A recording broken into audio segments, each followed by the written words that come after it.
the biggest issue hitting America, Waj. It isn't white nationalism. It isn't white supremacy. It isn't anti-abortion laws or trans or anything like that. It isn't climate change. Do you know what it is? I'm going to take a guess that has to do something with restoring the girth and virility of the American male. The white American male. Yes, my friend. Sorry, my bad. I was close. You are correct. And apparently, it has everything to do with drinking a pint-sized glass of raw eggs, circa 1980s Rockies. It has everything to do with tanning your testicles in order to increase your virility as a man. Who hasn't tanned their testicles?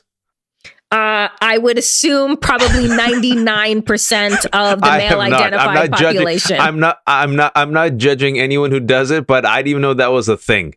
So I thought that was like a superhero moment. It's not a thing. So I was telling you right before the show that once I saw that clip, I'm like, this is the gayest thing ever. Literally. I thought, I'm like, did someone post a clip of like some gay porn? And then I saw a dude shirtless, like firing a machine gun, and people like shirtless, other dude like drinking eggnog, and then a guy with his like hands spread across in front of, looked like some orange laser frying his balls off. I'm like, what's happening? This looks terrifying yet oddly erotic and enticing. And then you get to the end, and you're right, it is literally a series for Tucker Carlson on Fox News. It's exquisite. It's beautiful. Tucker Carlson, I don't know if you're aware, is terrified. He is terrified about white men no longer having a seat at the table, about white men being, their masculinity being erased. And so in order to get that back, it's not enough that he is, cheering on Putin, who also loves to ride bareback, and I mean on a horse, that he's cheering him on, but he needs to bring this attention right now. This is who the Republican Party is, Waj. Like, they are filled with crackpots like Marjorie Taylor Greene, right? Who spouts QAnon theories as if they are gospel. You have Tucker Carlson, who has the #1 rated show on the Fox News Entertainment channel, right? Talking about masculinity. I'm glad you said that because it's not a news channel. I just call it Fox Entertainment. It's Fox Entertainment. And, but here's the thing, Waj, where is the pushback other than, all jokes aside? Because the funny thing is that we all laughed while Donald Trump was laughing his way into the White House, while Trumpism was laughing its way and taking hold across the country.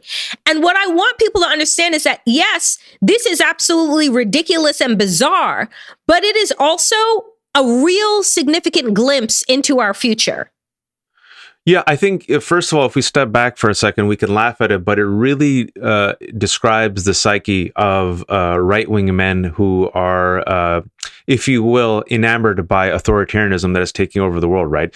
The fear is, and if you look at it, the DNA is all the same, whether in America or in Europe, that there is an international cabal led by powerful Jews who are using Black people, Muslims, immigrants, feminists, and gays to weaken and replace the white male and Western civilization. Western civilization is doing a lot of heavy lifting for white Christianity. That's pretty much it.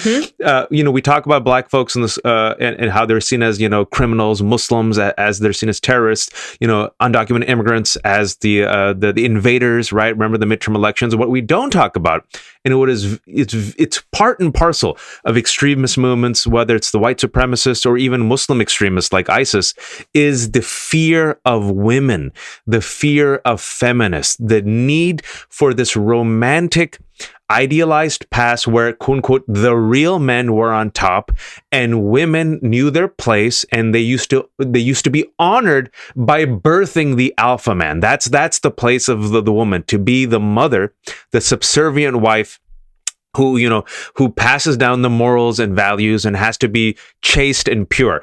This is part and parcel of this narrative. It's really critical. And I'm really surprised why more people don't kind of like dive into it. They kind of completely excise this whole misogynist angle where, it's this deep fear that the white man is losing his place, his virility, his potency. I want to do a quick shout out. This is going to be a deep cut. Dr. Strangelove, a classic movie back in the day where it's a satire where the general who loses his minds and inadvertently starts World War III is paranoid about the Soviets taking away, his quote unquote, infiltrating, if you will, the male potency. Mm-hmm. That's all it is. It's the fear.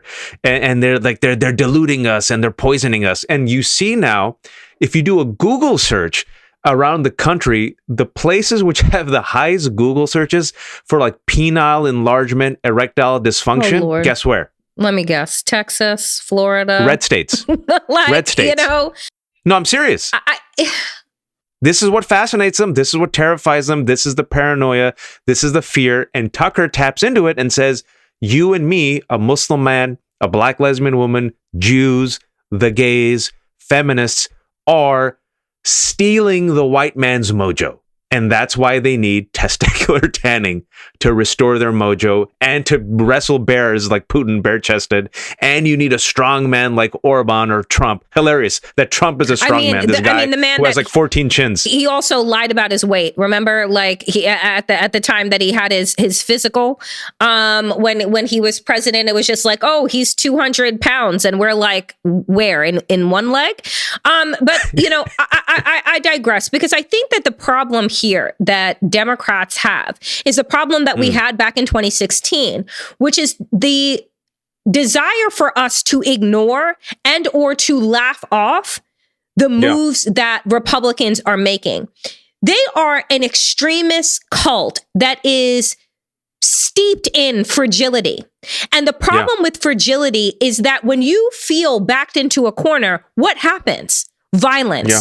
Right? Yep. Violence. And you see what they are doing right now with all of these little seeds that they are planting, whether it is, the fact that male testosterone is at an all-time low. And so this is a thing that no one is talking about, is the virility of man, right? Because what they really mean is white men, because they could give a damn about the virility of anybody else, because that too is a threat to their station in life, right? It is why they needed to have enslaved Africans in bondage. It is why you have needed to dismantle and dehumanize entire communities of people so that you can maintain your status. But by us laughing it off or saying like, oh, this isn't worthy of attention, the fact is that to your point, it is part of a larger picture, the larger picture of the endangered species that they are turning white men into. And so what happens when you are this endangered species, right? Well, you need to procreate as much as possible. So what happens then? Oh, we're going to have a slew of anti-abortion bills in order for us, right, to shackle women and pregnant people back into the houses, right, where they have no autonomy, no power over their own lives. Right? Because in order to produce the next great generation of whiteness, we need to have an unwilling vessel, which is women and people with uteruses, to make you into this kind of, I don't know, Handmaid's Tale enslaved population that has to do the will and the bidding of white men in power, right? Like, these things feed back into each other. It's part and parcel of the radicalization process. And I think it's important that what you touch upon is the perpetual victimhood, right? We've talked about on the show before that a majority of white folks in America think they are the most oppressed victim in America. I'm not making that up. I wish that was a joke. That is not a joke. And this grievance politics is fed by these conspiracy theories that they, whoever they are, could be feminists, gays, Democrats, Jews, Muslims are against you. They're trying to weaken you. They're trying to replace you. They're trying to emasculate you. They're trying to take away your potency, your virility. Men can't be men anymore. They're taking away pronouns. Everyone's gay. Look at lesbians. Look at feminists. Look at Hollywood. You can't thump your chest anymore. You can't wear your plaid shirt. You can't take a shotgun out and go kill a moose. Even though if you probably tried to do that, you'd probably blow your hands off because these people are so weak and fragile.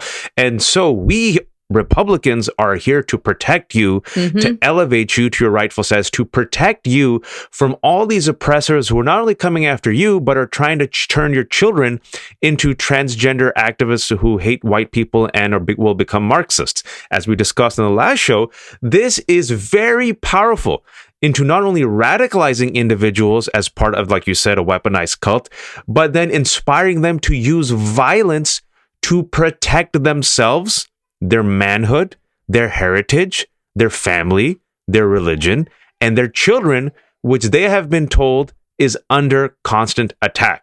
And so we see this part of this romanticized vision of this idealized past where apparently white men in this country were like Paul Bunyan, just swinging axes and had 8-inch penises and impregnated women left and right, and were the alpha men with 6-pack abs. And if only we can go back to those golden days, Danielle, then we will be great again, which is why they love Orban of Hungary and Putin of Russia.